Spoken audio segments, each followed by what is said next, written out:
Have you ever been betrayed by someone who could read your every thought? In my previous life, Hannah used her power to destroy me. But this time, I'm ready to fight back. Stay with me as I expose her schemes and rewrite my destiny. The illegitimate daughter that my father brought home had the ability to read my thoughts, thanks to a mysterious system.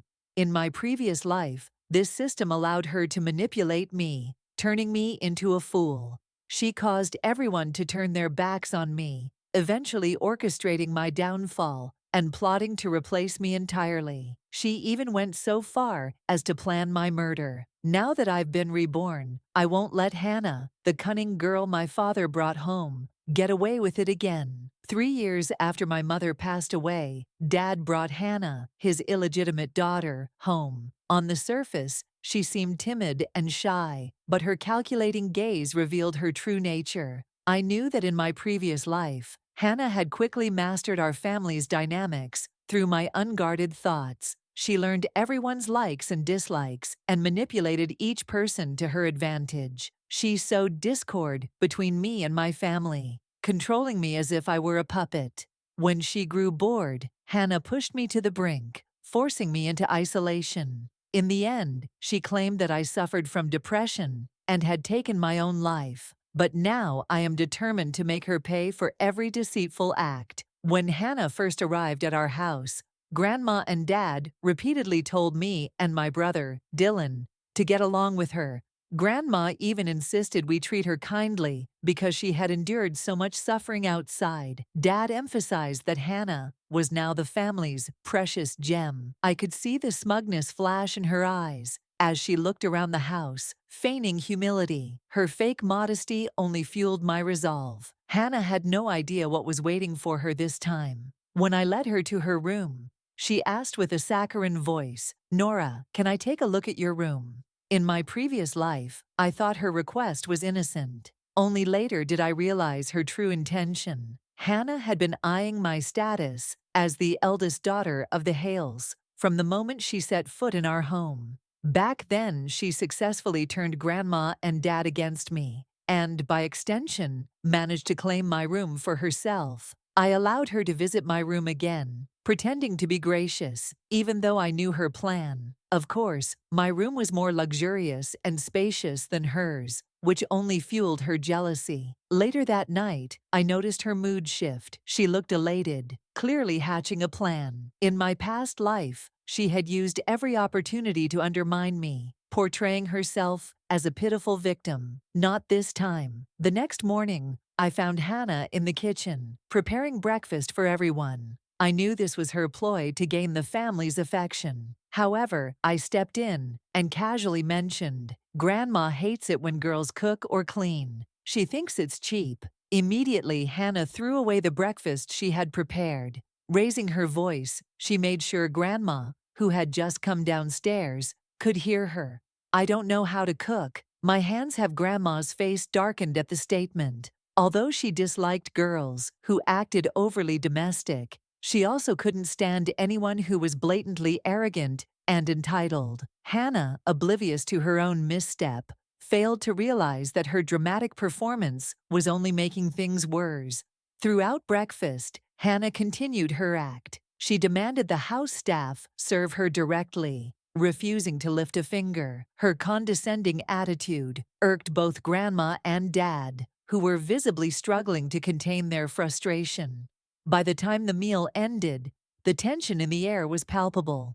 Grandma, known for her sharp tongue, finally broke her silence. "Hannah," Grandma said, her voice laced with disapproval, "I don't know what kind of behavior you learned out there, but this is a household where everyone does their share. You'd do well to remember that." Hannah's face turned pale, but she quickly masked her discomfort with a timid smile. "I'm sorry, Grandma. I'll make sure not to trouble anyone," she replied sweetly, though her eyes betrayed her growing resentment. Later that morning, Grandma overheard Hannah muttering complaints about her room. "The bed is too hard, the decorations are outdated, and the room feels stuffy," Hannah said, loud enough for everyone to hear. Grandma's face turned even darker than before. You're already lucky to have a place here. Don't push your luck, Grandma snapped, her patience wearing thin. Hannah, realizing she had miscalculated again, quickly backtracked. Oh, I didn't mean it like that, Grandma. I really appreciate everything you've done for me. Despite her words, I could tell she was furious. Hannah wasn't used to being ignored or criticized. In my past life, she would have easily manipulated everyone by now.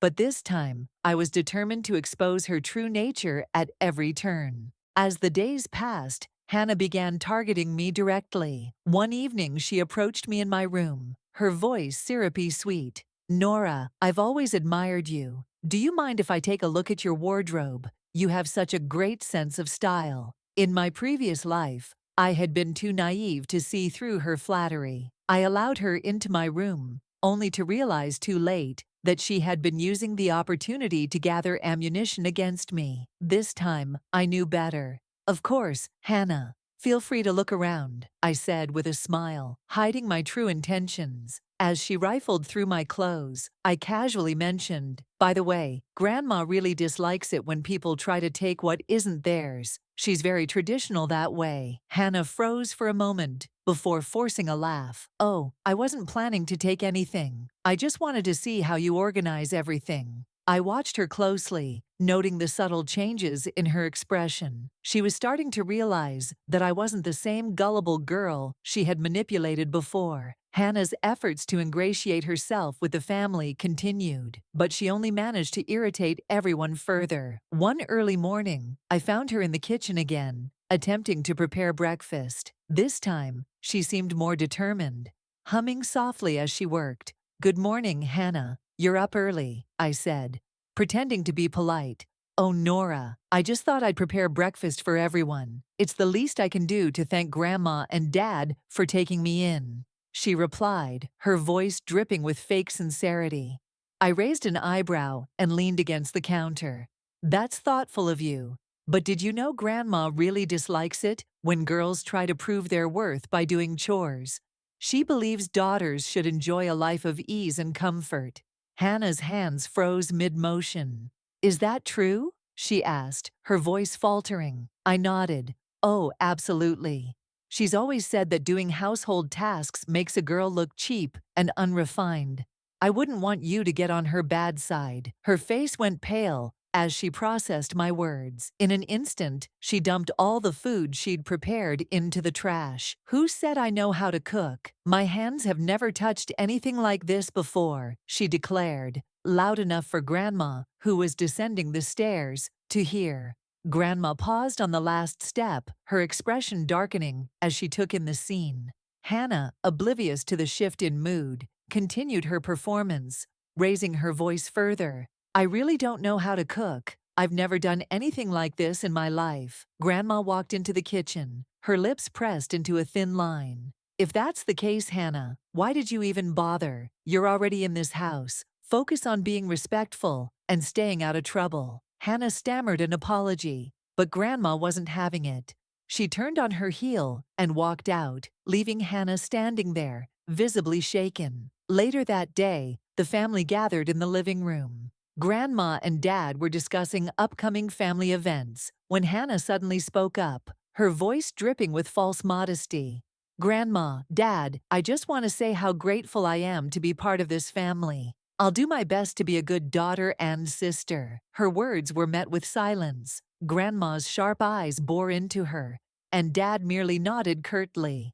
Dylan, my younger brother, rolled his eyes, clearly unimpressed. As the days went on, I noticed Hannah trying to target me directly. She began dropping subtle comments, attempting to make me look bad in front of Dad and Grandma. In my past life, her strategy had worked brilliantly. She had managed to isolate me from my family, making me feel worthless and alone. But this time, I wasn't going to let her win. One evening, as the family gathered for dinner, Hannah brought up her past struggles in a bid to garner sympathy. When I was living with my mother, things were so hard. We barely had enough to eat, and I was always cold. People called me horrible names because I didn't have a father to take care of me, she said, her voice trembling with feigned emotion. Grandma's face tightened, and Dad looked visibly uncomfortable. It was no secret that Hannah's mother had tricked Dad into a relationship, resulting in Hannah's birth. Grandma had never approved of her, and this performance wasn't helping. "Hannah," Grandma said sternly, "whatever happened in the past is done. You're in this house now, so focus on the present and don't bring shame to this family." Hannah's face flushed red, but she quickly forced a smile. "Of course, Grandma. I'll make sure to be a good daughter and not cause any trouble." But trouble was exactly what she had in mind. Over the next few days, she began acting overly sweet toward Dylan, bringing him snacks and helping him with his homework. In my previous life, she had used this same tactic to win his trust, eventually turning him against me. Dylan was just a child back then, easily influenced by her calculated kindness. This time, I decided to intervene. "Dylan," I said one evening after dinner, "did you know that Hannah is really good at acting? She used to be in drama club. She can pretend to cry, laugh, or even look helpless on command." Dylan's eyes widened. "Really? That's cool. Can you show me Hannah?" Hannah looked startled, caught off guard by my statement. "Oh, that was a long time ago," she stammered. "I'm not very good at it anymore." "Come on," Dylan insisted. His curiosity piqued. "Show us." Hannah had no choice but to awkwardly fake a cry, which made Dylan laugh. "That's so weird. You looked like you were really sad, but it was fake," he said, clearly amused. I smiled inwardly. The seed of doubt had been planted.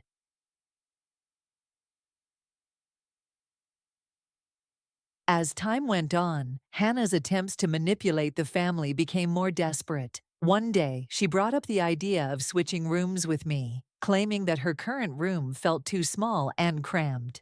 "I just think it makes more sense for Nora to have my room since she's so busy with her studies and doesn't need much space," she said sweetly, trying to sound selfless. Grandma's reaction was swift and cutting. "Hannah, you should be grateful you even have a room in this house. Don't overstep your boundaries." "But Grandma," Hannah began, only to be silenced by Grandma's glare. "You should focus on improving yourself instead of trying to take what doesn't belong to you," Grandma said firmly. "Remember, respect is earned, not given." Hannah's lips pressed together in frustration, but she didn't argue further. She was quickly learning that things weren't going to be as easy as they had been in my previous life. Hannah's frustration with the family's indifference toward her boiled over one day at school. She had begun attending the same private academy as me and wasted no time trying to gain attention. During lunch, she approached Maxwell, the most popular and academically gifted boy in our class. "Maxwell," Hannah said, batting her eyelashes, "I've heard you're amazing at math. Would you mind helping me with a problem?" Maxwell barely glanced at her. "I'm busy," he replied coldly, flipping through his textbook. In my previous life, Hannah had managed to charm Maxwell, using my feelings for him as leverage to humiliate me in front of the entire class. This time, however, I had a different plan. After school, Hannah intercepted me in the hallway. "Nora, you have a crush on Maxwell, don't you?" she said, her tone teasing. "I can see it in the way you look at him." I raised an eyebrow, pretending to be surprised. "What makes you think that?" "Oh, come on," she pressed. "It's so obvious." I smirked. "Well, if you're so sure, maybe you should try your luck with him. He likes girls who are bold and confident, not ones who try too hard to impress." Hannah's eyes lit up at the suggestion. I could almost see the gears turning in her head as she planned her next move. Little did she know, Maxwell despised anyone who interrupted his studies or acted recklessly. The next day, Hannah arrived at school with her hair dyed blonde and her uniform altered to be more revealing. She strutted into the classroom, drawing the attention of everyone except Maxwell, who remained focused on his notes. During the afternoon self-study period, Hannah sauntered over to Maxwell's desk. "Maxwell, I know you've been paying attention to me," she said confidently. "Why don't we make it official and be a couple?" The entire class fell silent, all eyes on the scene unfolding before them. Maxwell slowly looked up from his notebook, his expression a mix of confusion and disgust. "Excuse me?" he said. "You heard me," Hannah replied, smiling brightly. "I think we'd make a great pair." Maxwell's response was sharp and brutal. "I would never date someone like you. You're shallow, attention-seeking, and completely unfocused. Stay away from me." Hannah's face turned crimson as the class erupted into whispers. "Wow, that was harsh," one student muttered. Did she really think she had a chance with him? As Hannah retreated to her seat, I couldn't help but feel a twinge of satisfaction. She had underestimated Maxwell's disdain for her antics, and her humiliation was entirely her own doing. Hannah's failed attempt to win over Maxwell marked the beginning of her downward spiral at school. Her reputation suffered, and her efforts to regain control over her life grew increasingly desperate. Back at home, she tried to shift the blame onto me, accusing me of sabotaging her at every turn. "Nora's been spreading rumors about me at school," she cried during dinner one night. Dad frowned, but Grandma remained unfazed. "Hannah, if you spent as much time improving yourself as you do blaming others, you wouldn't be in this situation," Grandma said, her tone icy. "I swear I didn't do anything," I said, feigning innocence. "I've been focused on my studies." Hannah glared at me, her fists clenched, but she couldn't argue against Grandma's words. Her once carefully constructed facade was crumbling, and I was determined to ensure it didn't get rebuilt. Despite her growing frustration, Hannah wasn't ready to give up. She shifted her strategy, focusing on earning the sympathy of family members and teachers. During the school's upcoming talent competition, she registered to participate, clearly hoping to use the spotlight to redeem herself. In my previous life, she had stolen my song choice and enlisted Grandma to perform alongside her, winning over the audience and securing first place. This time, I wouldn't let her take the stage uncontested. On the day of the competition, the entire school gathered in the auditorium, along with parents and family members. Grandma, Dad, and Dylan came to support us, and I couldn't help but smile when Grandma gave me an encouraging nod. Hannah, on the other hand, was visibly nervous. She had no idea that I had anticipated her every move. The competition began, and one by one, the contestants showcased their talents. When it was Hannah's turn, she confidently stepped onto the stage and picked up the microphone. "I'd like to dedicate this performance to my family, who have supported me through everything," she said, her voice trembling with emotion. "Grandma, Dad, Dylan, and Nora, I couldn't have done this without you." The audience clapped politely, and she launched into her performance. Her voice was decent, but it lacked the charm and sincerity that Grandma's singing always carried. I could see the judges nodding along, but their expressions weren't overly impressed. When my turn came, I asked Grandma to join me on stage. "Grandma, would you sing with me?" I asked, smiling up at her. Grandma hesitated for a moment, but eventually agreed, taking the microphone with practiced ease. Together, we performed a heartfelt duet that captivated the audience. Grandma's rich, melodic voice filled the auditorium, and I could feel the audience hanging on every note. By the time we finished, the crowd erupted into cheers and applause. Even the judges looked moved, scribbling furiously on their score sheets. Hannah's face was a mask of disbelief as she watched the audience's reaction. She had clearly underestimated Grandma's talent and the bond we shared. When the results were announced, we were declared the winners, and Hannah barely managed to clap along, her jealousy evident. After the competition, the family gathered at home to celebrate. Grandma was in high spirits, and Dad even cracked a rare smile. "I'm proud of you, Nora," he said. "You've really grown into a remarkable young lady." "Thank you, Dad," I replied, savoring the warmth in his voice. Hannah, meanwhile, sulked in the corner, her bitterness growing with each passing moment. Later that night, she approached me in my room, her eyes cold and calculating. "You think you've won, don't you?" she hissed. "This isn't over, Nora." I met her gaze, unflinching. "Hannah, you've already lost. You just don't realize it yet." Her expression hardened, and she stormed out of the room. I knew she wouldn't give up easily, but I was prepared for whatever she'd plan next. Hannah's resentment toward me reached a boiling point after the talent competition. She began spending hours in her room, plotting her next move. I could feel her watching me during meals, at school, and even in the quiet moments when I thought I was alone. She wasn't just angry, she was desperate. One evening during a family gathering to celebrate Dylan's birthday, Hannah saw an opportunity to regain some favor. She took charge of organizing the cake, decorations, and even games for the children attending the party. When the cake arrived, Hannah made sure everyone knew she had personally ordered it. "This is a special cake," she announced with a smile. "I went out of my way to find the best bakery in town, and they used only the freshest ingredients." Grandma nodded approvingly, and Dad seemed pleased by her initiative. However, I knew Hannah better than anyone. There was always a hidden motive behind her actions. As the party continued, Hannah distributed slices of cake to everyone. Dylan, who had been excited all day, eagerly dug into his slice. Moments later, his face began to flush, and he started scratching his arms. "Grandma, I'm itchy," Dylan cried, his voice panicked. Grandma's expression changed immediately. "What's wrong, Dylan? Let me see," she said, rushing to his side.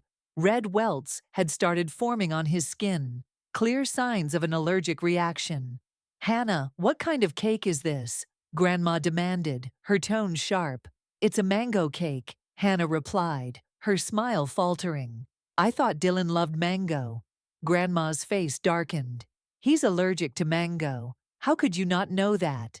Hannah's face went pale. I didn't know," she stammered. "I thought Nora said it was his favorite." All eyes turned to me, but I stayed calm. "I never said that," I replied firmly. "Everyone in this house knows Dylan can't eat mango." Dad scooped Dylan into his arms. "We need to get him to the hospital, now," he said, his voice tense.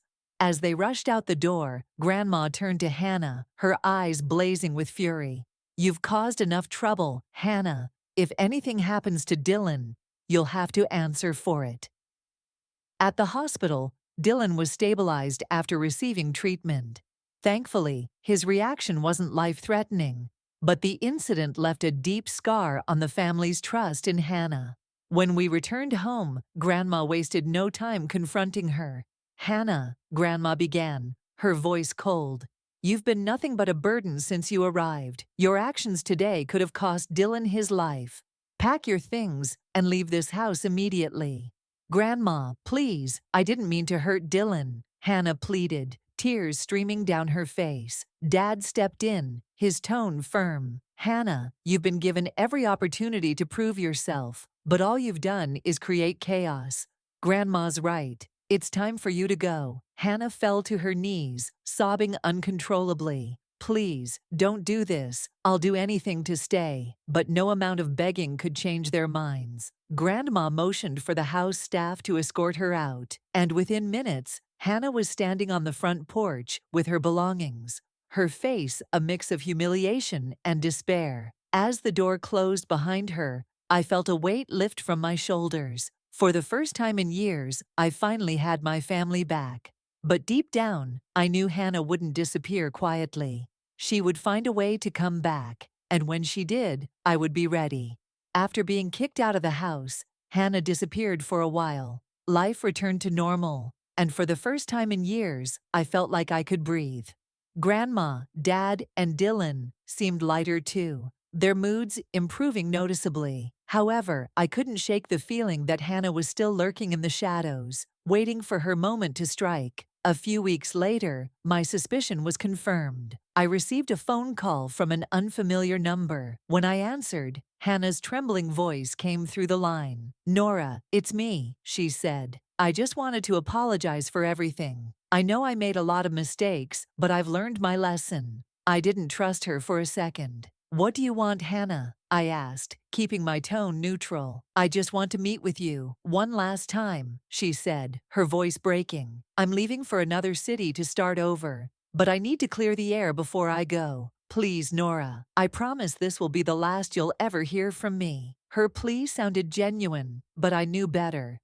In my previous life, this was the moment when Hannah had lured me to a secluded location and tried to kill me. I wasn't about to let history repeat itself. All right, I said cautiously. Where do you want to meet?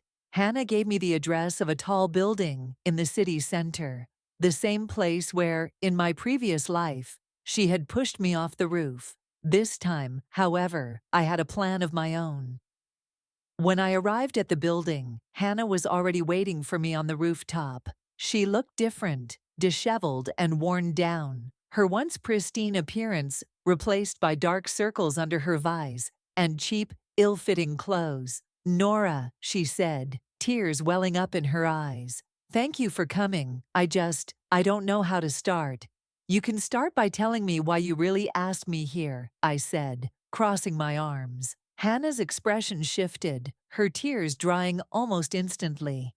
You always were the clever one, she said, her voice dripping with sarcasm. Fine, I'll cut to the chase. I want your place in the family, Nora. You don't deserve it. I do. I raised an eyebrow. And how exactly do you plan to make that happen? Hannah's lips curled into a sinister smile. Simple. I'll do what I should have done a long time ago. Before I could react, she lunged at me, trying to shove me toward the edge of the rooftop. But this time, I was ready. I sidestepped her attack, and she stumbled forward, nearly losing her balance. Is that the best you've got? I asked, my voice steady, despite the adrenaline surging through me. Hannah's face twisted in rage. Why won't you just die? She screamed, charging at me again. I stepped aside once more, and this time, she tripped over a loose brick, falling hard onto the ground. As she scrambled to her feet, I pulled out my phone and pressed a button. Hidden cameras I had installed beforehand began recording, capturing every word and action. Give it up, Hannah, I said, holding up my phone. It's over. I have everything I need to send you to prison. Her eyes widened as she realized what I had done. You set me up, she hissed. No, I corrected. You set yourself up. The police arrived moments later, and Hannah was taken into custody. The evidence I provided was more than enough to charge her with attempted murder, and she was sentenced to life in prison.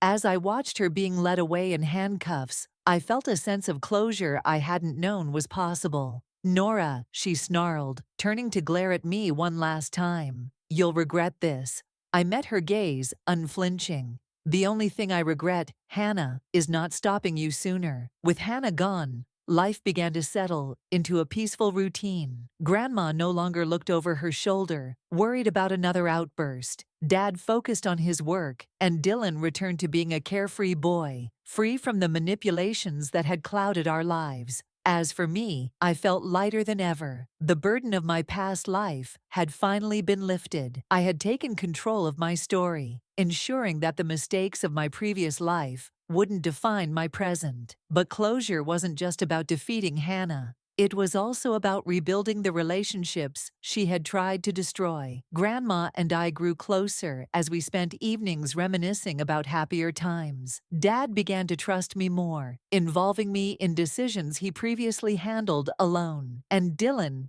he became my little shadow, always eager to spend time with me. One evening, as we gathered for dinner, Grandma raised her glass. To Nora, she said, her voice warm and proud. You've shown strength and grace through everything. I couldn't be prouder of you. I smiled, my heart swelling with gratitude. Thank you, Grandma. I wouldn't be here without all of you. The room filled with laughter and light conversation. The weight of the past finally behind us. For the first time in years, our family felt whole. As the days turned into weeks, I began to focus on my future. College applications, internships, and new friendships kept me busy. Though the memories of my past life lingered, they no longer haunted me. Instead, they served as a reminder of how far I'd come and how much I'd grown. One afternoon, as I walked through the park, I spotted a familiar face, Maxwell. He waved and jogged over, his usual calm demeanor replaced by a warm smile. Nora, fancy seeing you here, he said, his tone light. Maxwell, I replied, matching his smile. What brings you to this side of town? Just needed a break from studying, he said. How about you? Same, I admitted. Life's been busy, but in a good way. We talked for a while, the conversation easy and natural. As we parted ways, I couldn't help but feel a sense of contentment. Life was finally moving forward, free from the shadow of Hannah's influence. Though I didn't know what the future held, I was ready to face it with open arms. My journey wasn't just about overcoming the darkness of my past. It was about embracing the light of my present and building a brighter future. For the first time in 2 lifetimes, I felt truly at peace. The end. If you enjoyed this story, subscribe for more gripping tales every day.